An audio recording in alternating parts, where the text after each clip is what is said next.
Hello, I'm Kevin Curran. I'm a Professor of Cybersecurity at Ulster University in Northern Ireland. I'm going to speak a little bit about the future of cybersecurity and some trends we see at the moment. If there's anything we've learned in recent years, is that companies are unable to secure our data. That data breaches are occurring on a daily basis. We've had data breaches which have reached 1 billion. There are sites like haveibeenpwned.com, which I recommend you go to and enter your email address, and any new data breaches, you will get notified about it. So why is there such a problem with data breaches? Well, quite simply, what we have is data which is unencrypted in the cloud. And even data which is encrypted, sometimes the keys get leaked and people are able to access that data. There is a technology called homomorphic encryption, which can overcome this, but unfortunately companies have not touched on this technology yet or rolled it out. But it probably is one of the things that we can do in the future to stop the surge of data breaches. Of course, there are things like the Internet of Things again. So the Internet of Things is where you buy Ring doorbells, you buy baby cam monitors, you buy monitors or CCTV for your house, or anything which is connected. It could be a weighing scales, it can be a light bulb which is connected to the internet. But the problem is these are sold at low prices, again by companies, and what they do is they just release these cheap devices which run on reduced instruction sets. And of course the problem is that they do not follow up with security updates. There is no roadmap. So what we need is legislation to force the Internet of Things manufacturers to force them into having a roadmap whenever they've released a device, so that they have to patch flaws. Okay, when I teach my students about cybersecurity, I go through all the things about how you breach websites, how you do password cracking, how you search for flaws. But the one takeaway I always say is that update your systems. Whenever Apple, Microsoft, Google, whether it's Android, an iOS device, whenever an update comes in, update your device. Because the people working at Microsoft, the people working at Google, the people working at all these companies have some of the best security researchers in the world. And they're aware of the updates of the new zero-day flaws, which are being found every month. So on the second Tuesday of every month, for instance, Microsoft release what we call Patch Tuesday. They do the fixes. Most of them are for security. And last month there was 150 security patches alone released by Microsoft. But the problem is people are using older operating systems like Windows XP and Windows 7, and they are not supported anymore. So they only get weaker day by day because more exploits are found, they find their way onto the web, and then what we have is people using these exploits again. So therefore you should always use the latest operating system, and whether it's your applications as well, update them, because there's always security flaws being done. Again, how do hackers find devices to compromise? Well, there are search engines, just like Google is a search engine for retrieving information from the web, so too we have Shodan. So Shodan is a database which probes the web for all these devices which are connected. They can be anything from nuclear power plants, they can be just the webcams that we talked about, but Shodan collects these addresses, these IP addresses of these devices, and then you're able to probe them. You're able to check to see if they're using default admin, the default passwords which are used. And the unfortunate thing is a lot of these Internet of Things devices are being used in ransomware attacks. They're able to use for being able to bring down sites by denial of service attacks, and then the hackers are able to demand ransoms. Again, just last week, one of the biggest technical companies in the world is Foxconn. Foxconn are the people who build the iPhone. They have about 1 million employees. They were hit with a ransomware for 35 million. Again, 1,800 bitcoins. And again, that is one of the problems that we have at this moment, because we've moved into a cryptocurrency world again. The most famous cryptocurrency built on blockchain is Bitcoin. And if Bitcoin is done correctly by the hackers, they become virtually untraceable. In the past, if we had hacks, again, you could probably follow the Western Union transaction, you could wait outside and arrest a person. But when you have a cryptocurrency for a future internet, then if they use mixers, which are able to tumble these coins, be able to turn them into gobbledygook addresses again, you really have a difficult time trying to trace these people. But the problem with crime online is that we have no jurisdiction really. In other words, that the attackers who are attacking you or maybe drained your bank account, they could be residing in any country. And police forces around the world are struggling to keep up. Because now whenever there's any law case of any type or any criminal activity, what you see is the police forces porting out all the electronic devices. They can be the iPods, they can be music players, they can be iPads, they can be devices, they can be tablets, but they're all taken out. And then what you have is a chain of evidence which has to be kept. So the police forces have to ensure that they do the forensic examination on these devices to capture all the relevant material and that they can prove later that it hasn't been tampered with. Now there is technology to do that, but unfortunately most police forces do not have trained experts in cybersecurity or just IT people. Again, and that is a problem again, because most crime now is being committed online. The famous bank robber Willie Sutton said, he was asked once, why do you rob banks? And he said, well, that's where the money is. And of course, that is where the money is now. People do not carry cash when they walk down the street. They're using their mobile phones, they're using their credit cards, they're using that to do payments. People are less and less carrying cash. So of course, criminals have not gone anywhere, so what they've done is moved online to chase that money.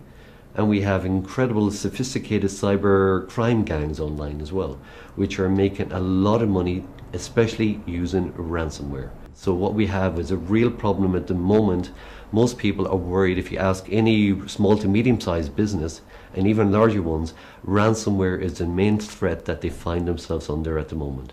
Because of course, once ransomware comes in and you click on something, an employee clicks on something, again, their files can be encrypted. And the only way to get them back is through a ransom.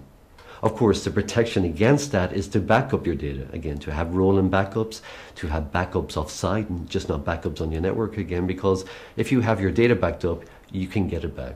But if you're a large organization which is maybe processing thousands of transactions per second, again, even a few minutes of downtime can cost you a lot of money.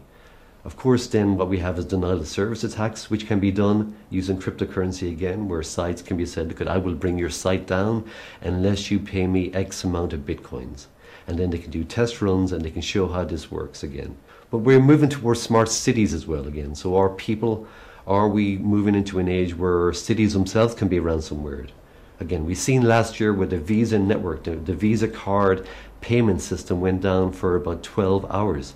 And again, people were locked out of being able to buy their tickets home on the tube, being able to get any purchases in shops. Shops were unable to process transactions again because people are generally living in a cashless society.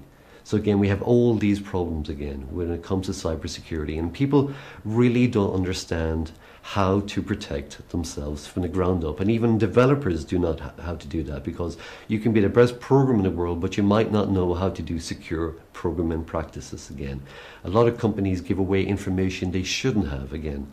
So one of the most indiscreet data breaches of recent years was the Ashley Madison website. So Ashley Madison is a website where you go to have an affair with someone online. The database was leaked, and you can imagine how sensitive that was, how many maybe marriages broke up. But of course, there was also sites like that again, where you could go and you could type in someone's email address, and it would have told you actually if the person's email address was in the database. Again, so there are things like that, techniques like that, where a site should never give away any information whatsoever. Again, so we're moving towards a society again where everything is moving online. The high streets of this world where the shops are will never be as full as they are now. Shops will increasingly close on the high streets. Again, we will see deserted cities, apart from maybe hairdressers and the odd butcher, because everything is moving towards e-commerce. COVID has speeded this up. Again, people like us working in IT for many years have been doing video conferencing, but no one could have predicted, again, just 9 months ago that the world would move towards video conferencing. We would work in remote offices again. So again, we're seeing where technology is crucial toward the fabric of society. But of course, the problem is that hacks increase all the time. Hacks only get better. They never get worse. They become more easier for end users and what we call script kiddies to use again, and we're seeing again that people and companies are unable to protect our data properly. again. So again, what we're seeing is really that we have to have an onus on companies to protect their data. Now, one of the best things which has happened in recent years with regard to security has been the General Data Protection Regulations, GDPR, which is brought in by the EU. So that forces companies to protect their data, to only collect the data that they need, to store it for no longer than they need it, and to not use nefarious dark patterns to try to opt us into mailing lists that we do not want to be in. Again, so that's putting the onus back on companies as well, because they can be fined up to 4% of the turnover or £20 million if they're found to be in breach of the GDPR. Again, so we need these type of laws to come in. The most stupid law that was ever brought in was the cookie law. Again, where we all see the pop-ups on our devices saying accept cookies, where actually that really, we all become cookie wary. We all click on that and it does nothing to protect our security. Of course, we have to hold companies responsible for what they're doing, as in tracking us again, because unfortunately, people daily are losing their privacy. We're heading to an era where people really will be scared in the future when data breaches occur. I mean, what happens if an ISP, an internet service provider, gets breached and people's browsing habits get released again? So people might use something like incognito mode when they're browsing the web to hide what they're browsing. But that just hides it on the device. It just doesn't store it. But your ISP has those records again. Again, what about our medical records, which are all being kept online again? So these are nightmare scenarios where people, again, data breaches are increasingly happening all the time. And once the data breach gets released, there is no way to take it back. These go underground, they go into forums, they become captured. The internet does not forget again. So there's many things you can do to actually help you be more safe online. As we say, if you want to be safe online, do not buy a phone, do not buy a tablet, do not buy a device. But if you do buy a device, then don't turn it on. In other words, what we're doing is saying is the least you use your device online, the less sites you visit, the less things you add, third-party apps, the more safe you are. I mean, there's things people don't realize what they're doing at times. You can install a third-party keyboard, maybe on your iPhone or on your Android device. But actually, what is that app doing? That app is actually a keyboard, a third-party keyboard, and all those keystrokes can be sent back to the app developer. And that's what some hackers did. They developed third-party keyboards, put them on the Play Store, and they were able to capture everything the person was typing on their device. Ordinary people would not think about this. Again, hackers are very clever in what they do. Most important thing you do is update your devices, update every application you have when an update comes in. Again, just make sure you use password managers again, because they have long, complex passwords set up for every site you visit. All you need to remember is one master password. If you can't use a password manager, then make sure your passwords are long and complex as possible.